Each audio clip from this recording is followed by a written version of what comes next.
I had to come. Even though I was afraid I might make a fool of myself. In fact, if you really want to know the truth, I had to come exactly because I might make a fool of myself. Now, what am I talking about? Here it is. I found that nothing in life is worthwhile unless you take risks. Nothing. Nelson Mandela said, "There is no passion to be found playing small and settling for a life that's less than the one you're capable of living." Now, I'm sure in your experiences in school and applying to college and picking your major and deciding what you want to do with life, I'm sure people have told you to make sure you have something to fall back on. So I assumed I didn't get the job. But the next part of the audition, he called me back. The next part of the audition is the acting part of the audition. I didn't get the job. But here's the thing. I didn't quit. I didn't fall back. I walked out of there to prepare for the next audition, and the next audition, and the next audition. I prayed. I prayed, and I prayed. But I continued to fail, and fail, and fail. But it didn't matter, because you know what? There's an old saying, you hang around the barbershop long enough, sooner or later you're going to get a haircut. So you will catch a break, and I did catch a break. Last year, I did a play called Fences on Broadway. Someone talked about it. Won the Tony Award. And I didn't have to sing, by the way. But here's the kicker. It was at the Court Theater. It was at the same theater that I failed that first audition 30 years prior.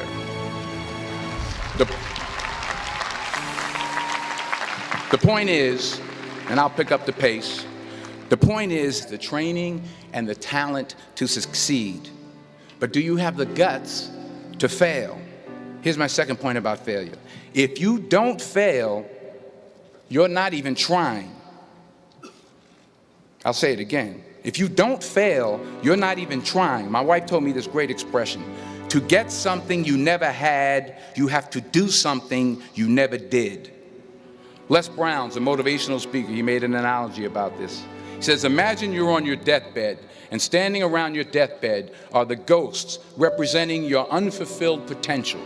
The ghost of the ideas you never acted on. The ghost of the talents you didn't use. And they're standing around your bed, angry, disappointed, and upset. They say, we came to you because you could have brought us to life, they say. And now we have to go to the grave together. So I ask you today, how many ghosts are going to be around your bed when your time comes? You've invested a lot in your education, and people have invested in you. And let me tell you, the world needs your talents, man, does it ever. I just got back from Africa like 2 days ago, so if I'm rambling on, it's because I'm jet lagged. I just got back from South Africa. It's a beautiful country, but there are places there with terrible poverty that need help. And Africa is just the tip of the iceberg. The Middle East needs your help. Japan needs your help. Alabama needs your help. Tennessee needs your help. Louisiana needs your help. Philadelphia needs your help. The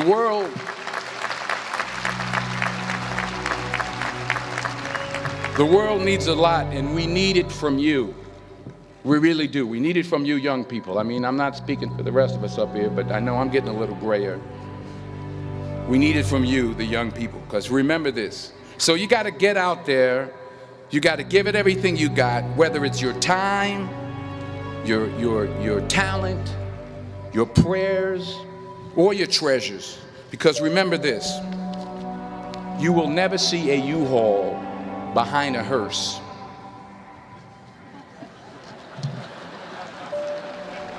I'll say it again.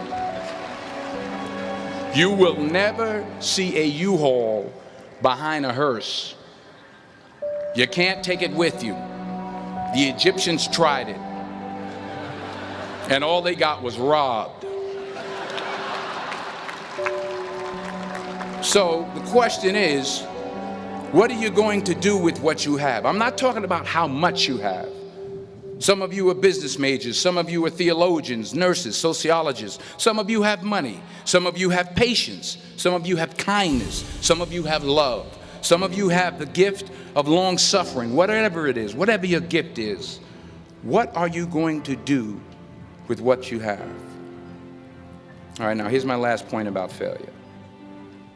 Sometimes it's the best way to figure out where you're going. Your life will never be a straight path. I began at Fordham University as a pre-med student.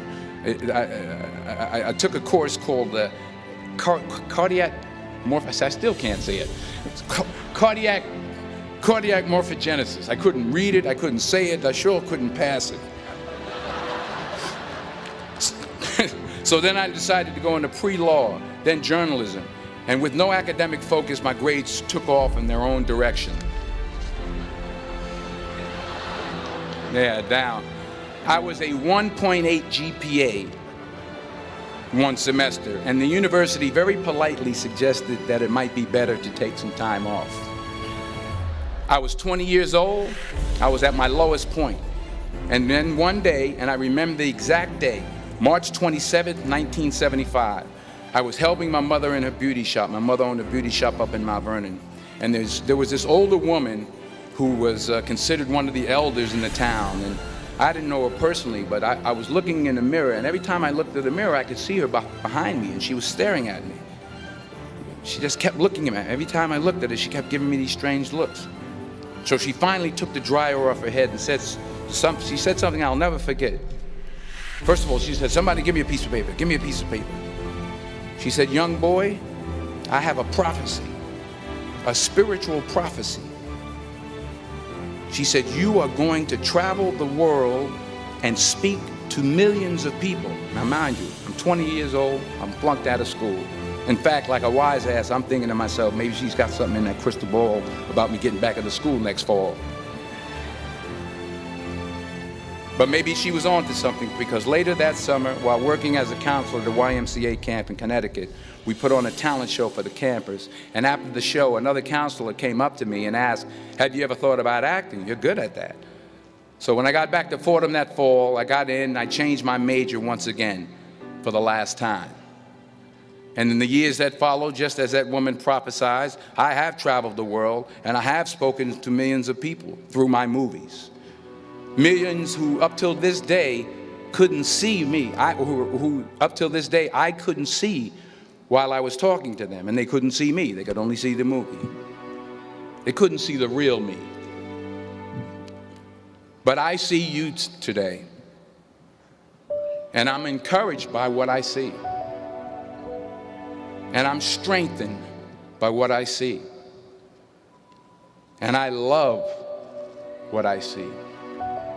In a way, if you watch the movie, you'll see everything I'm talking about today. You'll see what I mean about taking risk or being willing to fail. Because taking risk is not just about going for a job. It's also about knowing what you know and what you don't know.